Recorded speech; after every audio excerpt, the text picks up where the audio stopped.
Welcome to Cinema Bites, your go-to for movie recaps in a flash.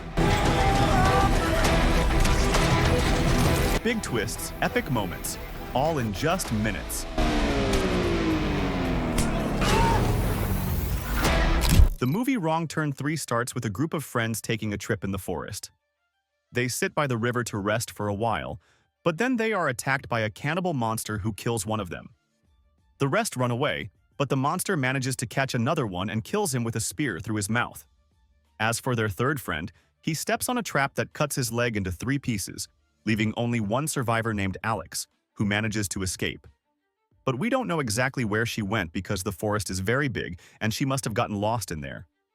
After that, we go to a prison in England and find a guy named Floyd talking to another tough guy named Chavi. We notice they can't stand each other at all, but they are agreeing on a plan to escape from the prison.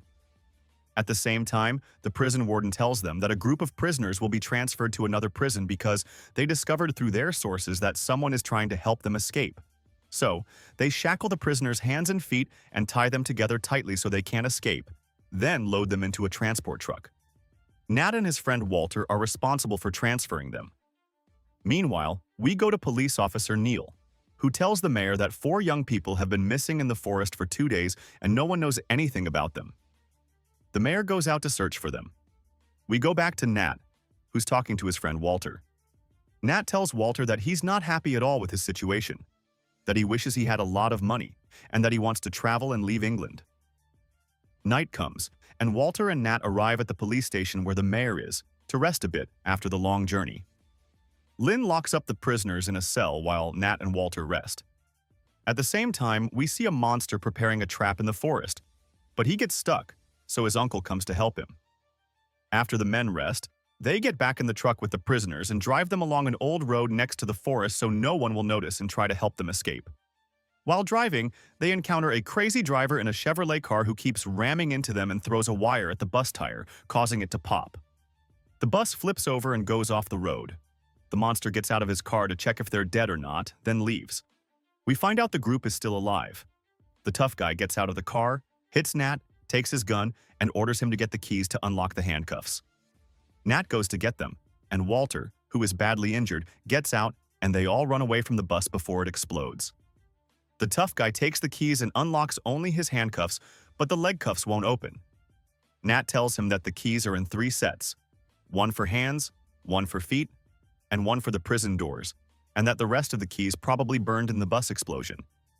The tough guy tells them to think about how to get out of there. Nat says there must be a watchtower nearby, and they should go there and call for help using the radio. He supports Walter, and they all walk together, meeting Alex on the way. She tells them the place is dangerous and full of monsters, but they don't believe her. She says, "Don't you notice that there should be animals or birds here? I've been here for 2 days and haven't even seen a donkey pass by." Chavi replies, "God forgive you, miss." Alex takes them to the boat she and her friends came in. On the way, they find an overturned old car. They open the trunk and find it full of money. The tough guy says everyone must carry 2 bags of money. Nat says Walter is injured, so the tough guy tells him to carry Walter's bags too. At that moment, Walter pulls out his gun and tries to kill him, but it's empty, so the tough guy kills Walter instead. They continue on and almost get killed by a trap the monster was preparing, but luckily they escape.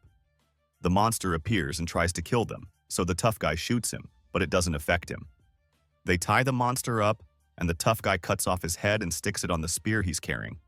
They keep walking until they reach the boat, which can only carry 2 people.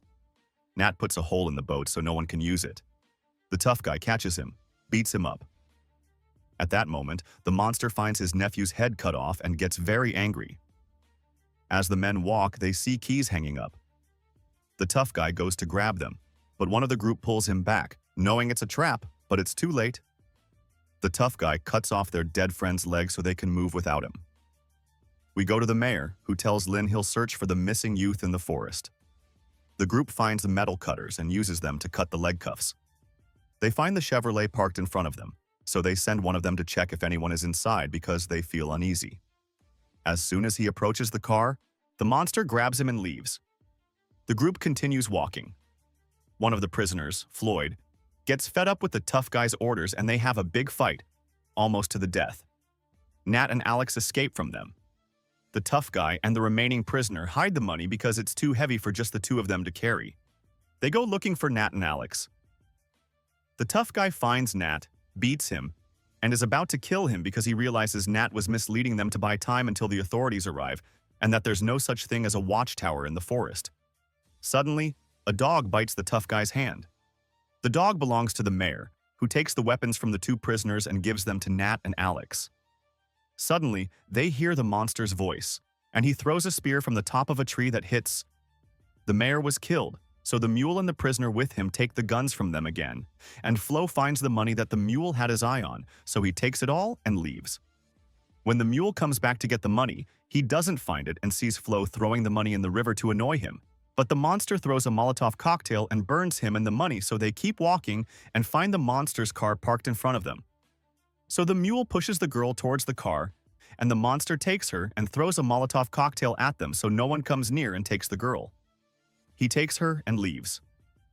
Vanet tells them he has to go save the girl before the monster has her for dinner, but the mule refuses.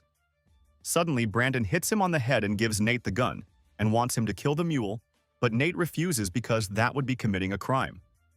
After that, Nate goes to save the girl and Brandon leaves to escape, but after a while the mule appears and hits Brandon on the head, knocking him out. He goes to look for Nate and finds the monster in front of him, so he gets excited and says, "I've been waiting for you for a long time," and shoots him with the gun, but the gun runs out of bullets, so he faces the monster without weapons. After a bit of fighting, the mule is about to win, but the monster sticks the hook in the mule's hand, hits him, hangs him on a tree, takes a piece of his brain, and eats it.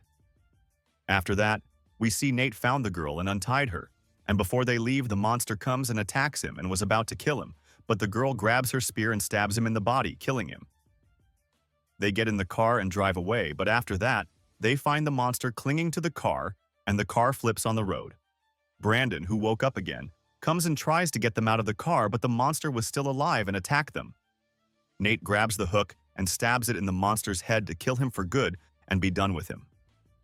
After that, Nate tells Brandon that he'll let him go and tell the police he died like the other prisoners, on the condition that he doesn't cause trouble again. He agrees and leaves, and morning comes, and the police arrive and rescue them. But the next day, Nate goes to the car with the money to take it, but Brandon comes and shoots him in the back with an arrow, killing him because he wanted to take the money. But suddenly we see a monster standing behind, holding an iron weapon in his hand, and he goes to Brandon, and we hear screaming sound. Don't forget to like, subscribe to the channel, and turn on the bell for all new videos. See you in the next video.